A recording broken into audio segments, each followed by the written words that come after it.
मैं विवेक एक बार फिर से अपने YouTube channel stock trading technique पर आपका हार्दिक स्वागत करता हूं। दोस्तों, फ्राइडे के सेशन में हमने एक अच्छी मूवमेंट दोनों तरफ की देखी और अब 26 तारीख के लिए निफ्टी इंडेक्स के 10 स्टॉक्स के अंदर क्या पॉसिबिलिटीज बनती है, जिसके ऊपर मैं अपना ओपिनियन रोज आपके साथ शेयर करता हूं। पास्ट परफॉर्मेंस को एनालाइज करना है तो नीचे डिस्क्रिप्शन बॉक्स के अंदर वो वीडियो है जो फ्राइडे के सेशन के लिए थी। आप उस वीडियो को देखिए और फ्राइडे के सेशन को खुद एनालाइज कर सकते हैं। बाकी बीच बीच में मैं इस वीडियो के अंदर भी अपनी पीछे कही हुई बात को आपके सामने रखूंगा। जैसा कि अल्ट्राटेक सीमेंट का चार्ट मैंने स्क्रीन के ऊपर लगाया है और जो हमारी इसमें पोजीशन बनी हुई है वो 6800 की पुट बाय करके हमने फ्यूचर्स लॉन्ग रखा था और देखिए वहां से तकरीबन हम 700 पॉइंट नीचे गिर चुके हैं। लेकिन क्योंकि हमारी पोजीशन हेज थी तो ऑप्शन के अंदर तो हमें ह्यूज प्रॉफिट है, लेकिन हाँ उससे थोड़ा सा एक्स्ट्रा हमें फ्यूचर्स के अंदर लॉस है। अब मंडे के अंदर हम क्या करेंगे? मंडे के अंदर पुट का जो प्रॉफिट आ रहा है हम उसे लॉक करके 6100 की जो पुट होगी उसको बाय करेंगे, वो भी नेक्स्ट मंथ की एक्सपायरी की। और यहां से अपनी पोजीशन को हम कैरी रखें। अगर यहां से जब भी रिवर्सल आया तो हमें दोनों तरफ बहुत बड़ा प्रॉफिट होगा। तो आप ये देखिए, पहले तो हम पुट में प्रॉफिट लेंगे और फिर हम फ्यूचर्स में लॉन्ग होंगे तो फ्यूचर्स के अंदर प्रॉफिट लेंगे। ये हमारी एक बहुत अच्छी स्ट्रेटजी थी जो हमने लिमिटेड रिस्क और मैक्सिमम रिवॉर्ड के साथ क्रिएट की थी। अब बात करते हैं जिन्होंने नई पोजीशन लेनी है। देखिए, स्टॉक ट्रेड हो रहा है अपनी सभी मूविंग एवरेजेस के नीचे। तो अगर according to trend, according to market देखेंगे तो ये बेरिश ट्रेंड है। लेकिन मेरा ये मानना है, देखिए मैं ट्रेडर्स की तो बात नहीं कर रहा, मैं एज ए इन्वेस्टर की बात कर रहा हूं। इतनी बड़ी गिरावट 7000 से ये स्टॉक नियर अबाउट करेक्ट होके 6000 के आसपास आ चुका है। 1000 पॉइंट की गिरावट के बाद हमें शॉर्ट नहीं करना चाहिए, क्योंकि जो ट्रेडर्स होते हैं तो वो तो स्विंग ट्रेडिंग करते हैं, वो ट्रेंड देके ट्रेडिंग करते हैं। लेकिन जो इन्वेस्टर होते हैं उनको मैं शॉर्ट करने की एडवाइस नहीं दूंगा। अगर नहीं खरीदना चाहते तो वेट कर लें, लेकिन हमारी पोजीशन लॉन्ग साइड पर है। लेकिन जिन्होंने अपना नजरिया तकरीबन 2 से 3 महीने का लेके चलना है वो कम से कम 200 पॉइंट और देख लें। गिरावट अगर बढ़ती है, स्टॉक 5700 के आसपास आता है तो वहां पर लॉन्ग कर ले। लेकिन जिसकी पॉसिबिलिटी मुझे कम लग रही है, मेरी एडवाइस तो जैसे मैंने अभी बोला कि हम तो अपनी पुट का प्रॉफिट लेके नेक्स्ट मंथ में शिफ्ट होंगे, नीचे की पुट बाय करेंगे और फ्यूचर्स को लॉन्ग रखेंगे। अब बात करते हैं आईओसी।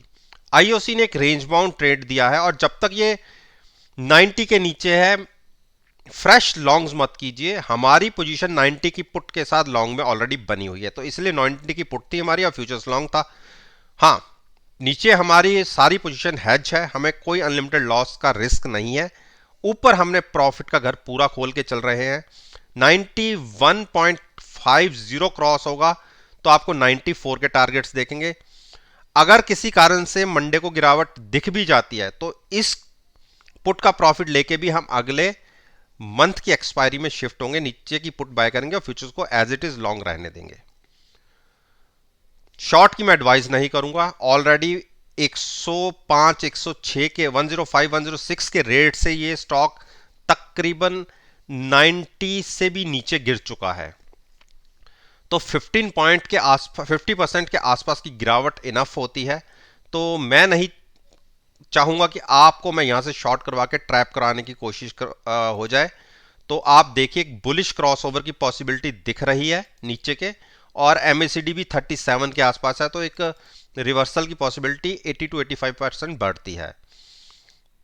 गेल गेल ने एक बेरिश डोजी बनाया है, ये हमारे सोच के अगेंस्ट चल पड़ा, और जबकि हमारी अपनी इसके अंदर पोजीशन जो पहले से बना रखी थी, हमने 130 की पुट बाय करके फ्यूचर्स को लॉन्ग रखा हुआ था, और एक टाइम हमने 142 के टारगेट्स भी देख लिए थे, लेकिन प्रॉफिट हमने अर्न नहीं किया, और जिसका खामियाजा हमें बिल्कुल भुगतना पड़ रहा है।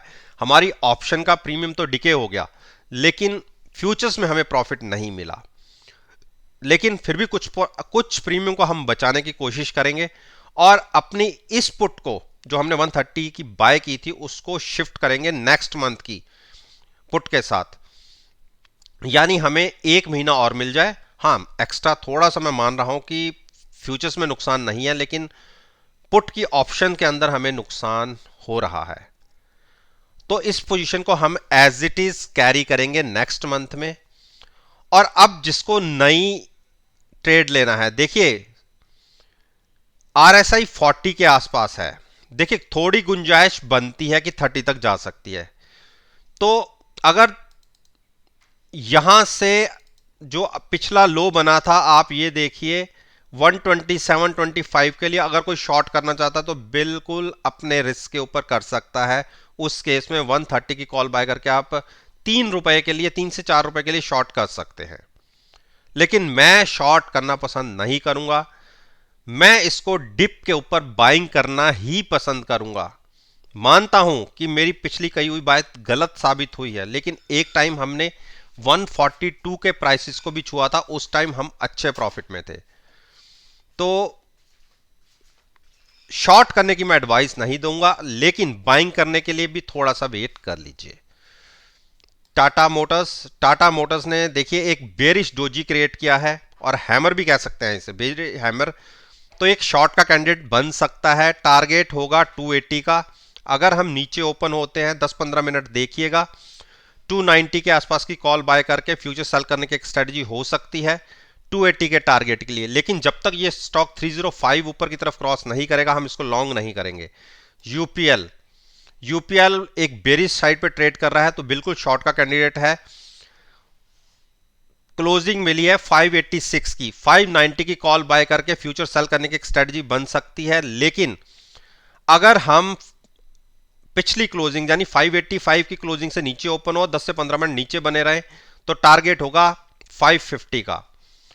हीरो मोटोकॉप की क्लोजिंग ठीक आई है, और अगर इसने 280 या आप ये मानिए 2900 के ऊपर ट्रेडिंग शुरू कर दी, तो आपको 2935 तक थोड़ी सी हर्डल दिखेगी। 2935 क्रॉस होते ही इसके टारगेट्स होंगे 3000 के। तो ये आपके ऊपर डिपेंड करता है कि आप लॉन्ग साइड पर रहना चाहते हैं या नहीं, या 2935 तक देखेंगे।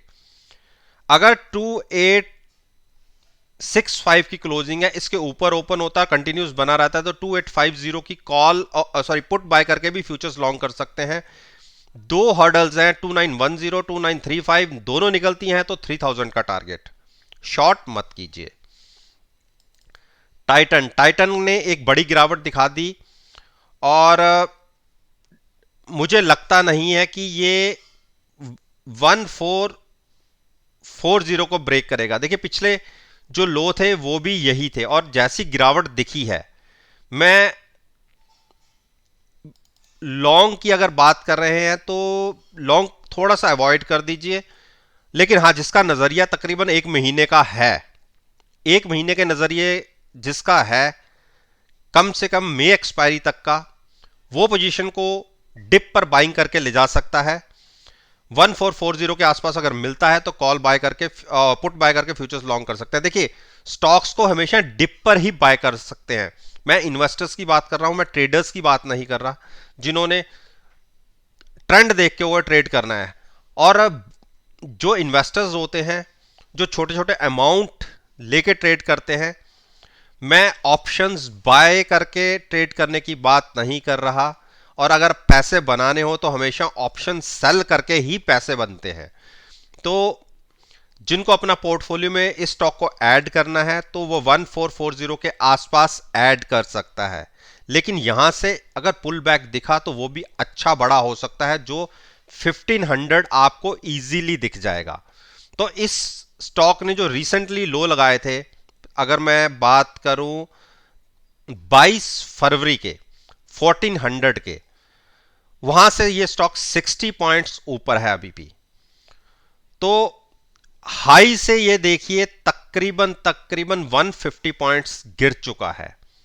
अगर आप नीचे के 60 पॉइंट्स देखना चाहते हैं तो वो आपकी मर्जी, लेकिन मुझे इस स्टॉक को डिप पर बाइंग ही करनी बनती है, और डिप किसी ने आज तक नहीं पकड़ पाया कि इस स्टॉक में डिप कितनी हो सकती है। लेकिन अपनी पोजीशन को हेज करते हुए हम लॉन्ग्स में रह सकते हैं। टीसीएस टीसीएस ने एक बेरिश डोजी बनाई है, तो बिल्कुल शॉर्ट का कैंडिडेट है। 3130 की कॉल बाय करके फ्यूचर सेल करने की स्ट्रेटजी बन सकती है। अगर हम बेरी साइड पर ओपन होते हैं और 15 मिनट कंटिन्यूस ट्रेड करते हैं, तो उस केस में 3000 के टारगेट के लिए आप शॉर्ट कर सकते हैं। मारुति मारुति ने देखिए एक कोशिश हो रही है कि मारुति अगर 6700 के ऊपर हमें ट्रेडिंग मिलनी शुरू होती है तो 6810 का टारगेट होगा। शॉर्ट मत कीजिए, और लॉन्ग भी करना हो तो 6900 के ऊपर कीजिए, वो भी at the money put buy करके फ्यूचर्स को लॉन्ग रखिए। मेरे को लगता है कि बहुत बड़ा कंसोलिडेशन का फेस मारुति ऑलरेडी देख चुका है। नीचे के लेवल्स पे बाइंग ही बनती है, शॉर्ट नहीं बनती। देखिए, मानता हूं कि थोड़ा सा जो मार्केट की सिचुएशन है थोड़ी सी वर्स्ट है, लेकिन हल्की सी भी सूर्य की किरण दिखी या एक पॉजिटिव न्यूज दिखी तो इसमें बहुत बड़ा जंप देखने को मिल सकता है। आपकी पोजीशन नीचे की तरफ हेज होगी, ऊपर अनलिमिटेड प्रॉफिट के लिए अपने घर को ओपन रखिए और ट्रेड पॉजिटिव साइड पे लीजिए, वो भी 6900 के ऊपर। ब्रिटेनिया ब्रिटेनिया ने देखिए 3675 को ब्रेक कर दिया है। अब इसकी एक होप बनती है 3600 को होल्ड कर लिया तो बहुत अच्छी बात है, नहीं तो फिर से ये स्टॉक 3455 तक गिर सकता है। लेकिन मैंने आपको पिछली वीडियो में एडवाइस किया था कि अगर 3675 या 3650 के आसपास तो आप पुट के साथ लॉन्ग कर सकते हैं। तो बिल्कुल मैं आज भी अपनी बात पर कायम हूं। देखिए, इतनी बड़ी जितनी आपने बड़ी बाउंस देखा था, इसका 50% की गिरावट मैं मान के चलता हूं। जब भी कोई बड़ा बाउंस आता है उसका 50% गिर सकता है, तो उसका तकरीबन 50% आसपास यही बनता है 3675 के आसपास। इसलिए मैंने आपको कहा था कि 3675 या 3650 की पुट बाय करके आप फ्यूचर्स को लॉन्ग कर लीजिएगा। देखिए, 2 मूविंग एवरेज ब्रेक हुई हैं, लेकिन अभी भी 50 डेज मूविंग एवरेज बची हुई है। पहले हमने नीचे से ऊपर तक के प्रॉफिट लिए थे। हाँ, ये जो एक्स्ट्रा मिला था ये हमारी सोच के वो था, हम अपना प्रॉफिट यहां तक लेके निकल गए थे इस कैंडल तक, और ये एडिशनल जो हम नहीं ले पाए, तो वही हम सोच रहे हैं कि हम जब अपने प्राइस के आसपास आए तो हम यहां से फिर से लॉन्ग रखें। शॉर्ट बनेगी 3600 के बाद, जिसकी पॉसिबिलिटी मेरे हिसाब से मुझे थोड़ी सी कम लग रही है।